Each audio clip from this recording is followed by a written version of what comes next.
Shall we? Here's a look outside right now on our tower cam. SPID very wet. We are still dealing with rainfall across the south side. You're going to want to give yourself some extra time headed out the door this morning. 78 degrees right now. 81 is what it feels like. Wind is out of the south 10 miles per hour. Some gusts may reach 20-30 miles per hour, but mostly it's the heavy rainfall we're dealing with. Now this main line of storms is moving out of Corpus Christi, but we've got some stratiforms, some light rain continuing across Nueces County. That's beginning to impact portions of downtown Corpus Christi.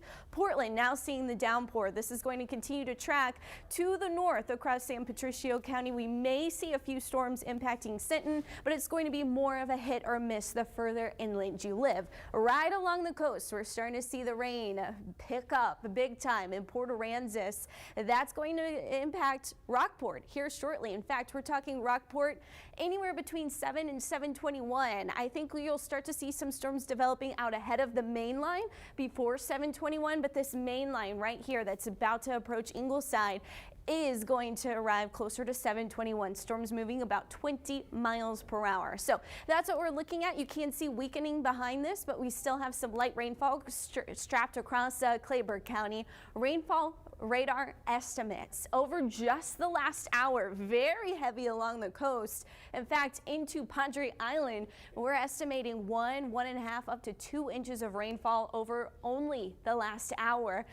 Flower Bluff picking up 1 inch of rain over the last hour. This is going to create some flooding issues on our streets and our roadways, especially low-lying areas, and if you do have to cross over any creeks or things like that. For the recess forecast, we may clear out the rain enough, but it does look like there'll be some light rain, so we put it as a maybe. Light rain along the coast. 82 degrees for your temperature there. This is artwork by Jack C. He's 7 years old, plays football for the Brahmas, and it did rain during their last game, but not enough to cancel the game. So he's hoping for the next one to have less rain.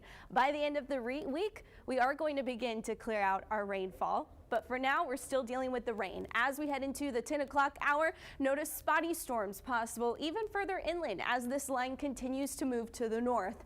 We will start to see some activity clearing out by lunchtime, but some light rainfall along the coast is still possible with scattered storms inland, thanks in part to the sea breeze. By the time maybe you're practicing football or any outdoor activities this afternoon and heading into the evening, mostly just dealing with those cloudy conditions, and then we do start to see tomorrow morning some offshore storms, but not nearly as stormy as what we're dealing with this morning. In fact, it looks like we'll see some sunshine coming out before we do see some storms move in from the north late Wednesday evening. Rainfall, most of that coming right now, but we could see an additional 1/2 inch to 1 inch, especially in Rockport where the heavy rain hasn't gotten there yet. Texas, notice we're starting to dry out. Yes, as we look ahead to the end of the week, Friday night football, the Blitz, it is looking like we have much drier conditions. We are beginning to inch onto the backside of this upper level low. That's bringing that drier air into Texas. While we still have the stormy tropical moisture right now, we're going to start to lose that. But as we lose that, we also bump our temperatures back up. So be ready for the 90s to return. The 80s were sure nice while they lasted. Your high today, 87 degrees in Corpus Christi, 85 in Rockport, 83 in Orange Grove. We'll have lows this evening in the 70s. And in your 7-day forecast, here's the breakdown. 90. Scattered storms still possible on Wednesday. We're not totally in the clear yet, but we really start to see more sunshine by Tuesday and into the weekend. It's a much drier kind of seasonal kind of pattern for this time of year with highs around 93. John Thomas.